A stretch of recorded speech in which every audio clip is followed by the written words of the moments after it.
कधीच नाही चुकणार तुमचे फेवरेट टीव्ही शोज झी5 सोबत, तेही एकदम फ्री।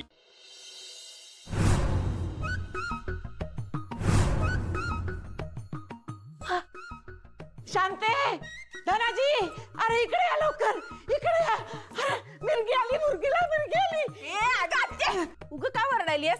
बरी आहेस वय? मला वाटलं मिरगी आली का काय तुला? अगं मला काय धाड भरणार आहे? मी मस्त सुखात आहे खाऊन पिऊन माझ्या ताईच्या राज्यात। हा, फुकाट ते पौष्टिक, ती तुझ्याकडे बघून कळतच की। हे बघ आत्ते, उग सणासुदीला काय बी बोलत बसू नकस। मी लई काम करते ताईची। वय गो माझी बायती, दिसली की अशी अशी कामं करताना। मग अगं फॅक्टरीत होळीसाठी जायचंय हा, घरनं काय काय सामान न्यायचंय ते बघायचं सोडून हे वंगाळ काहीतरी करत बसलीस। ए आत्ते, हे वंगाळ नाही, याला रीळ म्हणतात, रीळ। रे मग धागा कुठं आहे? हा, कसला धागा? ते सूत गिरणीत नव्ह का रीळ असते या, त्याला धागा गुंडाळते। अगं आत्ते, ते रीळ वेगळं, हे रीळ वेगळं।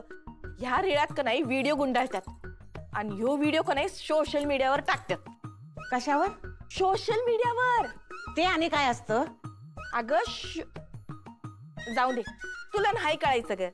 हे बघ, रीळा का नाही असे सोशल मीडियावर टाकले का नाही का माणूस फेमस होतोय, लोकप्रिय होतोय, समाजात मान वाढतोय। हे आणि तुला कोणी सांगितलं? माझ्या चंचीनं।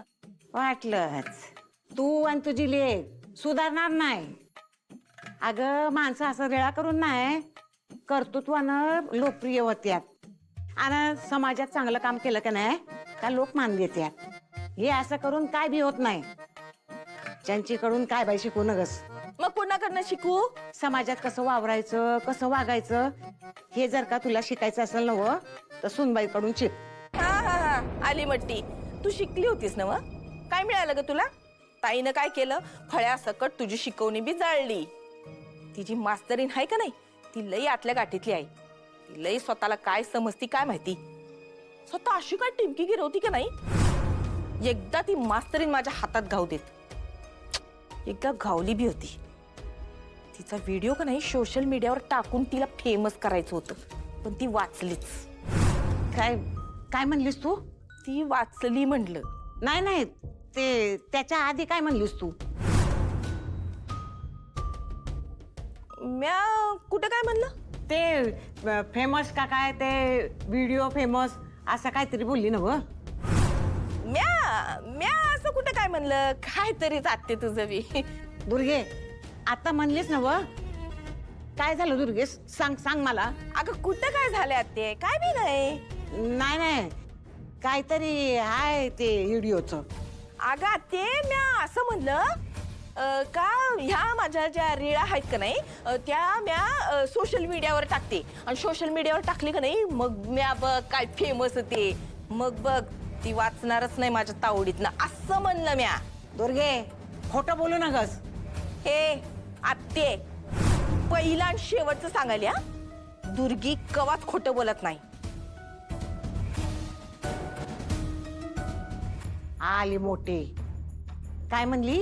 ही दुर्गी कवा बी खोटं बोलत नाही, हे बी खोटं बोलून गेली, कवा सुधारणार नाही। पण ते व्हिडिओच काहीतरी असणार नक्की। काय म्हणालात तुम्ही? अक्षराने मदनशी लग्न करावं? हो, हे बघ त्यातच तिचं सुख आहे। नाही, असं कसं बोलू शकता तुम्ही? नाही म्हणजे मला मान्य आहे की आत्ता अक्षराच्या आयुष्यात काही फार चांगलं सुरू नाहीये, म्हणून तिने काय मदनशी लग्न करावं? मदन तुमच्याशी मनातलं बोललाय म्हणजे लगेच आपण या निर्णयापर्यंत पोहोचायला नकोय ना? अगं पण आपण तिचं काही वाईट चिंतणार आहोत का? नाही, माझं असं म्हणणंच नाहीये, पण तिच्या आयुष्यातले सगळे तिचे निर्णय तिला घेऊ देत। आपण कधीच तिच्या निर्णयाच्या आड आलो नाही होत आणि म्हणूनच तिचे सगळे निर्णय आजपर्यंत बरोबर ठरलेत ना? पण तिचा अधिपतींसोबतचा लग्नाचा निर्णय चुकलाच ना। अहो पण हा निर्णय तिने का घेतलात विसरलात का तुम्ही?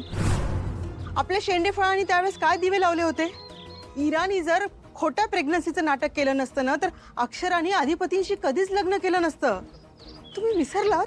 अहो आपली इब्रत वाचवण्यासाठी तिने स्वतःचं अस्तित्व पणाला लावलं, हे विसरून कसं चालेल सांगा बरं.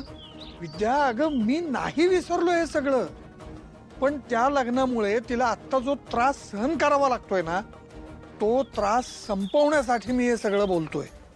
हे बघ, एक निर्णय तिच्या आयुष्याची राख रांगोळी करून गेला ना, मग हा दुसरा निर्णय तिच्या आयुष्याचं नंदनवन फुलवेल असं मला वाटतं. मदनचं खूप प्रेम आहे का अक्षरावर? हो पण अधिपतींचंही प्रेम आहे. अगं पण ते जाणवत नाही ना. हो का? आणि मदन बरोबरच्या एका भेटीत तुम्हाला जाणवलं का की मदनचं अक्षरावर खूप प्रेम आहे ते? अगं पण तो अक्षूसाठीच त्याचं अमेरिकेत मांडलेलं बस्तान मोडून इथे आलाय ना. आत्ता का आला होतो? हा सांगा ना, आत्ता का आला, तेव्हा का नाही आला? तो जेव्हा इथून गेला ना तेव्हा थोडे दिवस तो आपल्या संपर्कात होता, नंतर तो विसरला सगळं. आणि आत्ता येऊन त्यांनी हे सगळं सांगितलं. हे जर त्यांनी आधी सांगितलं असतं ना तर आपण थांबलो असतो त्याच्यासाठी. हे इराणी जे काही सगळं केलं ना, त्यानंतर आपण त्याला बोलवून घेतलं असतं आणि अक्षराचं त्याच्याशी लग्न लावलं असतं. खरंच प्रेम असतं ना त्याचं तर आला असता तो त्याच वेळी. विद्या, हे बघ, या जर तरच्या गोष्टी झाल्या. हो का? आणि मग तुम्ही जे काही बोलतायत त्या जर तरच्या गोष्टी नाही आहेत का हो? म्हणजे जर अधिपतींचं आणि अक्षराचं भांडण झालं तर आपण मदनचं आणि अक्षराचं लग्न लावून देऊ, असंच ना?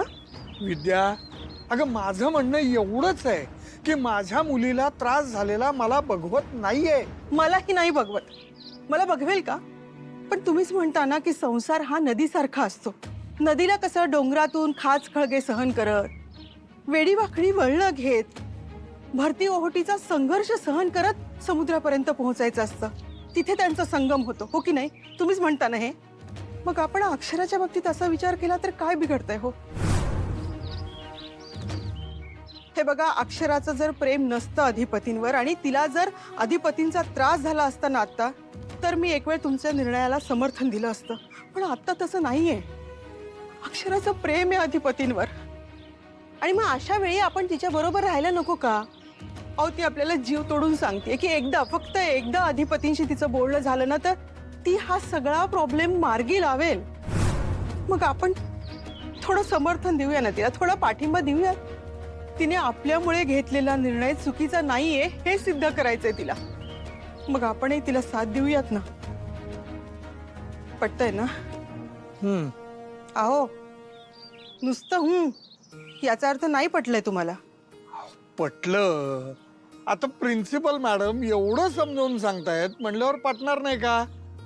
म्हणून आता विजयला सांगतो की अजून 5 किलो जिलबी वाट. वा